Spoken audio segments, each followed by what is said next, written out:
దత్త భక్తులందరికీ జై గురుదత్త అండి.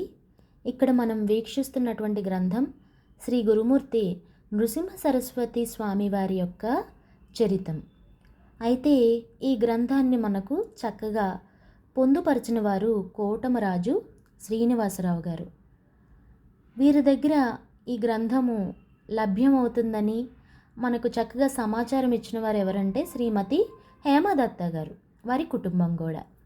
అయితేనండి, ఇవాళ నేను ఈ గ్రంథం గురించి ఎందుకు ప్రస్తావన చేస్తున్నాను అంటే, స్వామివారి యొక్క జన్మదినము ఈ నెల 22వ తారీఖున, డిసెంబరు 22.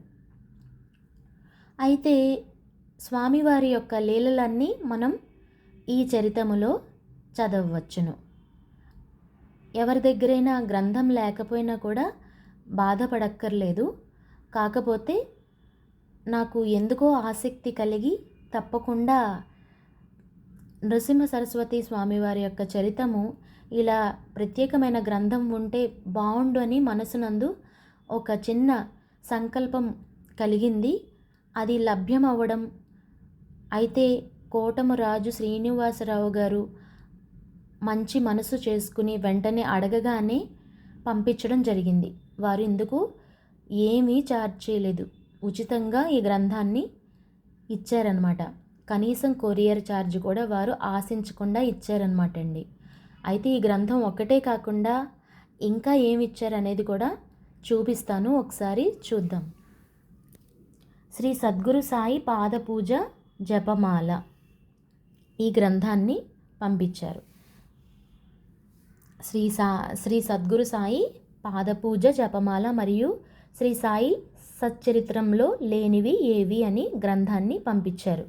దీంతోపాటు ఇది కాక సౌభాగ్యం ఇంకొకటి కలదా అని చెప్పి శ్రీ షిరిడి సాయినాథుని లీలలున్న గ్రంథాన్ని వీరు పంపించారు. అయితే ఇక్కడ ఈ గ్రంథాలను చూపిస్తున్నాను కదా, దీంతోపాటు సహస్ర దీపాలంకరణ సేవ అని ఈ గ్రంథాన్ని పంపించారు. దీంతోపాటు నిర్వాణ షట్కం అని ఈ గ్రంథాన్ని పంపించారు. తర్వాత ఓం సాయి చరణం శరణం, శ్రీ సాయి చరణం శరణం అని చెప్పి శ్రీ సాయి సచ్చరితమును గేయ రూపంలో ఉన్న ఈ గ్రంథాన్ని పంపించారు. ఇక ఎంతో అమూల్యమైన గ్రంథాన్ని అక్కలకోట నివాసి శ్రీ స్వామి సమర్థ వారి యొక్క చరిత్రామృతం ఉన్న గ్రంథాన్ని పంపించారు. ఇక్కడ మనం అందరూ గురువులను ఒకే చోట చూసే విధంగా ఈ బుక్ మీద ప్రింట్ కూడా ఉంది, చూశారు కదా. మరి ఎవరికైనా వీరి గురించి సమాచారం కావాలి అంటే కనుక మీరు తప్పకుండా ఇక్కడ చూపించిన ఫోన్ నంబర్కి ఫోన్ చేసి తెలుసుకోగలరు. మరీ ఎక్కువగా విసిగించకుండా ఏ సమాచారం కావాలో అది మాత్రమే అడిగి దత్త ఉపాసకులు తెలుసుకోగలరు.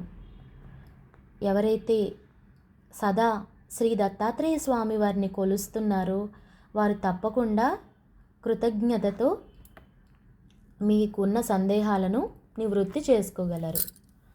స్వామివారి కృపకు పాత్రులు అవుదాము. అయితే తప్పకుండా సేవ చేసి అందరము తరిద్దాము. వారికి నేను ఎన్నిసార్లు కృతజ్ఞత చెప్పినా సరిపోదండి. నాకింత సాయం చేసిన మా మిత్రురాలు శ్రీమతి హేమదత్త గారికి కూడా ఎన్ని కృతజ్ఞతలు చెప్పినా కూడా సరిపోదు. అయితే నేను ఈ సేవను ఇలాగే ఆపకుండా కొనసాగిస్తాను.